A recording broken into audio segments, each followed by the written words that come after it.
উপস্থিত সম্মানিত অতিথিবৃন্দ এবং আমার শিক্ষকবৃন্দ সবাইকে আমার নমস্কার এবং প্রণাম।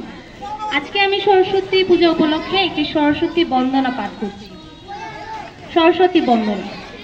মাঘ মাসে শুক্লপক্ষে বসন্ত পঞ্চমী, বিদ্যা দেবী বিনা প্রাণী তোমারে প্রণামী। হংস রথে চড়িয়া দেবী নামিলেন ধরায়, ভক্তের নয়নে দেবী আনন্দ অশ্রু ঝরায়। আমার কণ্ঠেতে মাগো দেহ তব স্বর, যে স্বরে ঢালো মাগো শান্তির ঝড়।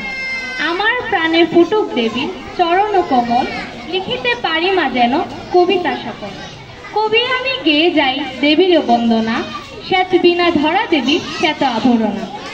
অপার মহিমা তব বিদিত ভুবন, তোমার কৃপায় দেবী ধন্য এ জীবন। তুমি শক্তি, তুমি শান্তি, তুমি মায়ের রূপ, তোমার চরণে শরণ নিলাম, তুমি ভরসা স্বরূপ।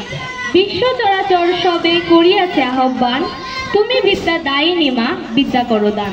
ধন্যবাদ সবাইকে।